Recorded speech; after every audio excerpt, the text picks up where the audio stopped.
Good morning, viewers. Welcome to ST Money's Morning News, your weekday business news channel. It is Tuesday morning, December 17, 2024, and I'm your host, Sunil Thakker of Sunny Talks Money. Let's roll.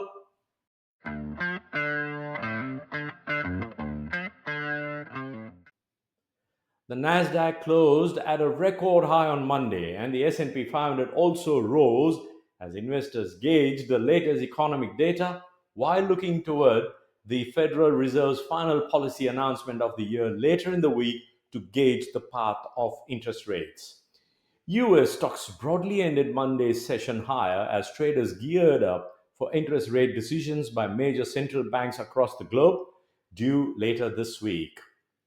Sentiment in the US is relatively positive, with a widely expected quarter point rate cut from the Federal Reserve on Wednesday seen as adding fresh support and extending stocks' outperformance. Markets have almost completely priced in a rate cut at the conclusion of the Fed's two-day policy meeting this Wednesday. Shares of tech and other fast growing companies extended a year end rally on Monday, while sleepier sectors struggled to keep up. On the economic front, S&P Globe said its flash manufacturing PMI dropped to 48.3 this month, below the 49.8 reading of economists polled by Reuters and the 49.7 in November. In addition, a gauge of factory production hit its lowest level since 2020 May, ahead of the prospect of higher tariffs increasing the cost of imported raw materials next year. Highlighting the divergence, the tech heavy Nasdaq composite surged 1.24% to a new record, even as the Dow Jones Industrial Average fell for the eighth straight session, its longest streak of decline since 2018. The Dow Jones Industrial Average edged down a quarter percent or 110 points on Monday to 43,717 and has dropped 2.9% over its losing streak. Meanwhile, both the S&P 500 and Nasdaq gained. The S&P 500 rose 0.38% or 23 points to 6,074 after falling last week. The Nasdaq Composite gained 247 points or 1.24% to 20,174.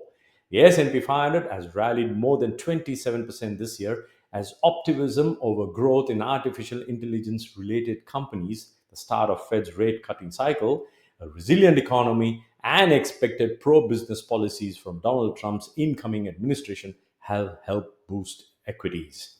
The benchmark index is up 58.2% over the past 2 years, which would mark its strongest 2 year period since 65.9% surge in 1997 and 1998.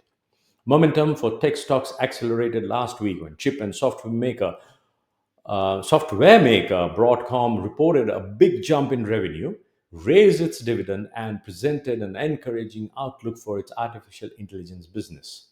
Broadcom rose 11% on Monday after leaping 24% on Friday. Fellow chip maker Micron Technology was another standout, jumping 5.6% ahead of its own earnings report on Wednesday. Most mega cap and growth stocks gained ground on Monday, with Google parent Alphabet rising 3.6% and Tesla up 6.1% to help lift the communication services and the consumer discretion sectors, the best performing of the 11 major S&P sectors on the session. Wedbush Securities raised its price target on Tesla to a Wall Street high of $515. Ahead of the Fed decision, retail sales will be eyed on Tuesday for signs of continued strength in the consumer.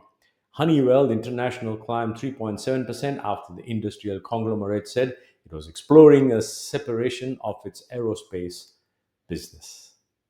A rebound in US Treasury yields, meanwhile, has helped drag on stocks that are more sensitive to the near term economic outlook, such as those of smaller companies as well as banks and manufacturers. Although the Federal Reserve is expected to cut interest rates later this week, many expect it to signal a slower pace of cuts going forward. Meanwhile, Bitcoin climbed to a new record high of above $107,000. Treasury yields were little changed after a surprisingly intense bond sell-off sent yields sharply higher last week. The yield on the 10-year note settled at 4.397%. Oil prices slipped, with US crude futures falling 0.8% to $70.71 a barrel. Spot gold rose 0.2% to $2,652 an ounce. Key events this week: US rate decision on Wednesday, US revised GDP on Thursday, US personal income spending and PCE inflation on Friday. That's it for today, folks. I will see you again tomorrow morning. In the meantime, please do subscribe and share and like this video. Thank you. Happy investing, stay inspired, and remember, it is all about money.